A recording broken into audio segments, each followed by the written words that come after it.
Okay, thank you very much, Ray, and hello to everyone from a very warm Sydney.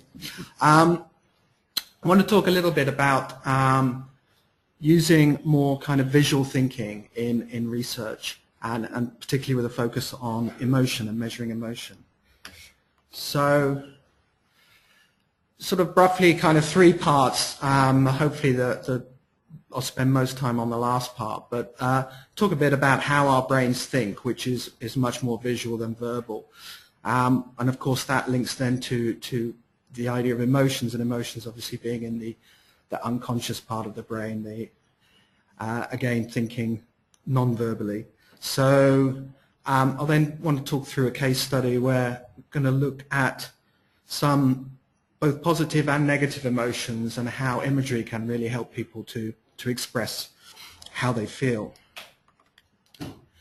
So basic problem, and this is something I've talked about many times, market research uses too many words, too many questions and answers, and I really, perhaps as Sue mentioned earlier, now we're in the mobile age and the age of, I've read a few people talking about the age of the image present times, and the increase in visual literacy, and maybe even a sort of some decline in verbal literacy.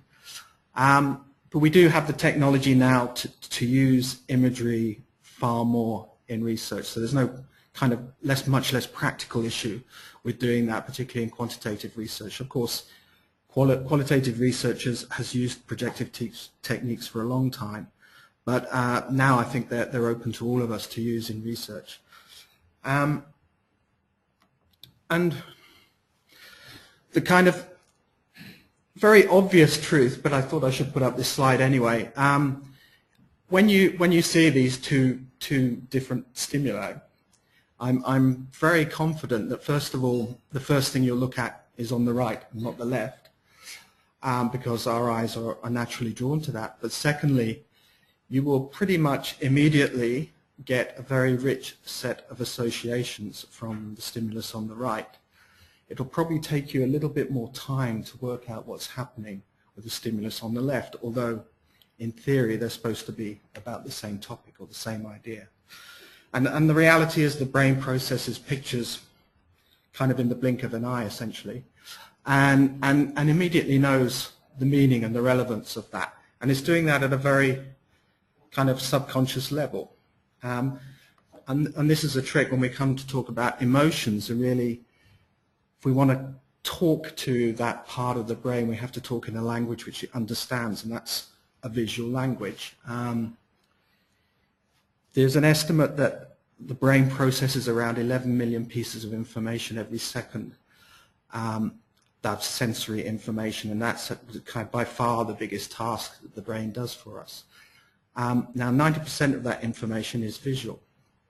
So I have seen estimates that maybe a third up to a half of everything our brain does is in terms of processing and finding and interpreting visual stimulus. Yeah, and that's also kind of explains the power of metaphor. So there are some research processes which focus on metaphor, and I think the reason that metaphor is so kind of prevalent in language and so powerful is it's because that's how the brain actually translates words and kind of more abstract concepts back into something it understands, which is physical experience, essentially, through the senses. And of course, emotions being very much experienced physically rather than in a conceptual way.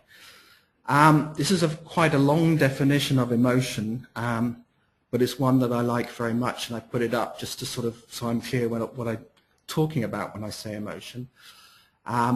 Emotion's used in many different ways, but I particularly like this definition because it focuses, first of all, on how emotions have evolved over time. Secondly, about how they are very goal-directed. And thirdly, that kind of goal direction is all about basically helping us to adjust to the environment as it changes around us.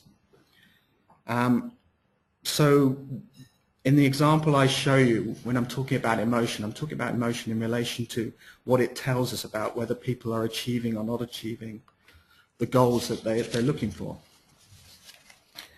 And to go back to this idea of emotion, so emotion, even in the most kind of primitive animal, like a little cell floating on a pond, has behaviors which kind of relate to approaching or avoiding. So if it senses something nutritious, the pond will move towards it. Senses something toxic, it will move away. And that's kind of like the basis of our emotions. And if you then look at animals and how animals have evolved, there's a lot of very good work to show that animals have a number of independent emotional systems or behaviors, and it's estimated to be at about 7. And those, if you look at the two on the sort of left and the right here, seeking and fear, those are essentially approach, avoid behaviors. But of course, in animals are a little bit more evolved, so they have a sort of slightly larger repertoire, including rage and play and lust and panic and care. Now, those are not just animal emotions, those are human emotions. And we know why we have those emotions. It's because we have goals like having fun, like finding a partner, like bringing up children. And these behavioral systems relate specifically to those goals. Yeah. If we then move on to humans, arguably a little bit more sophisticated than animals, but a lot that's very much in common.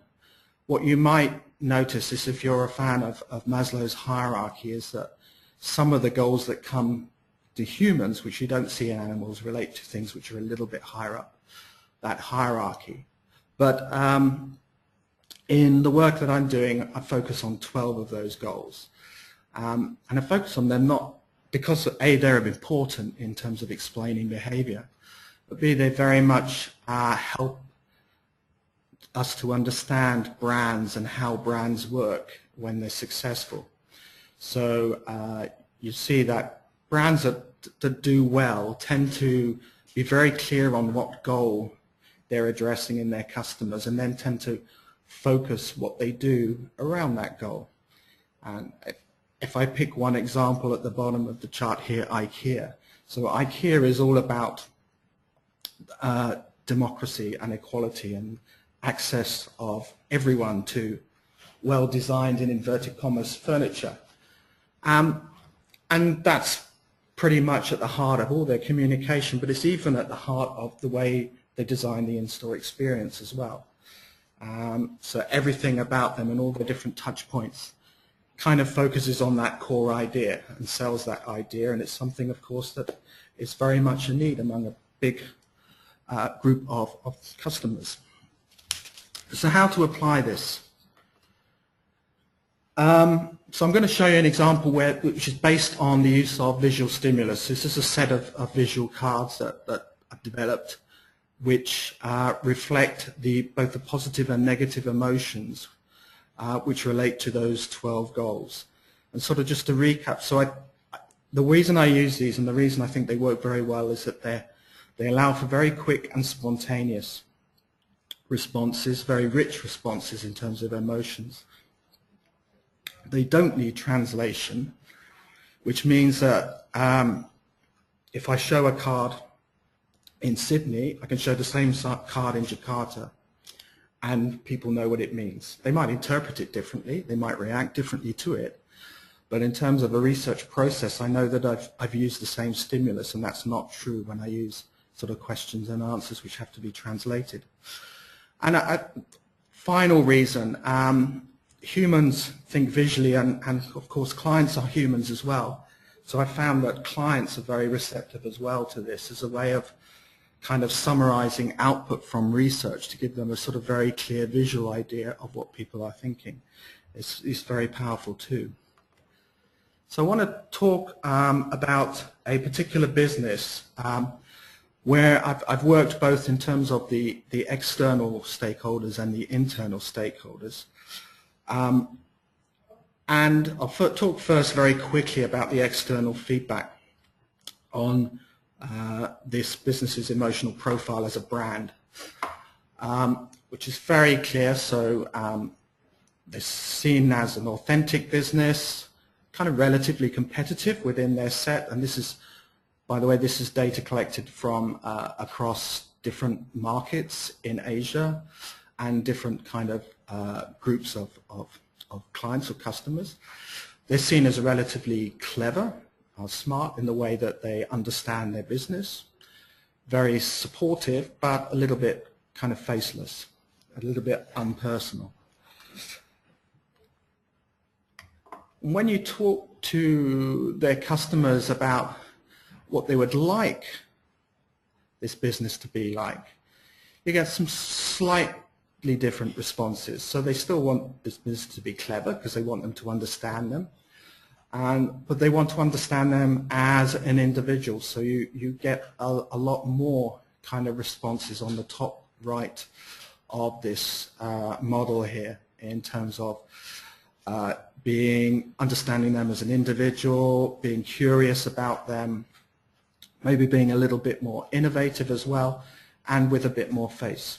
So that's kind of very quickly what customers feel about them now and what they would like to feel. Now, as it happens, this business was going through, when I did this work, was going through a little bit of a disruptive time.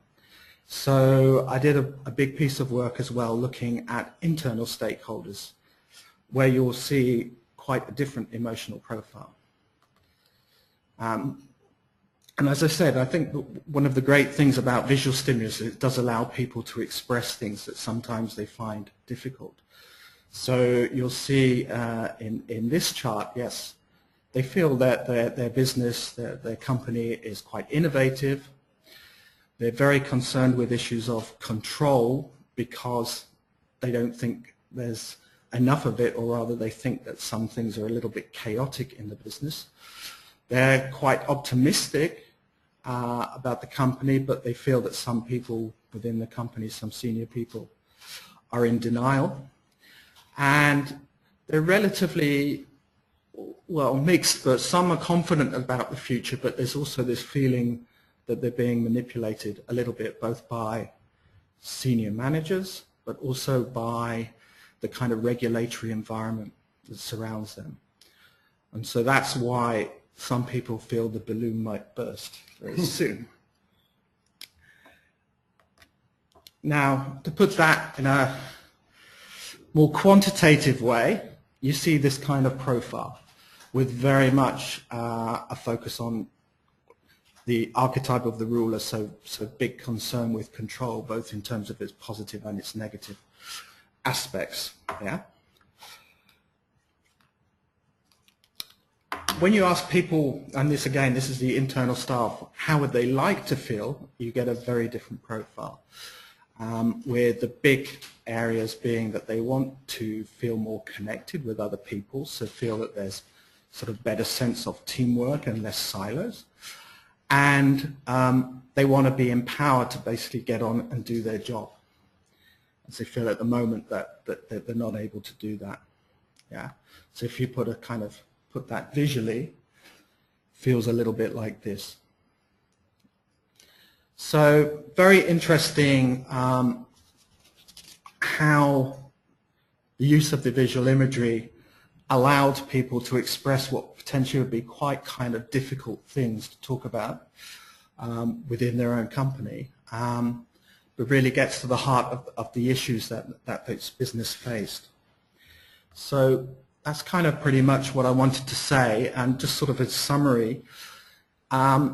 When we talk about emotions and talk about the emotional brain, I think we really need to think clearly about the best way to talk to and capture how that part of the brain thinks. And I think visual and imagery gets us much closer to that than words can do.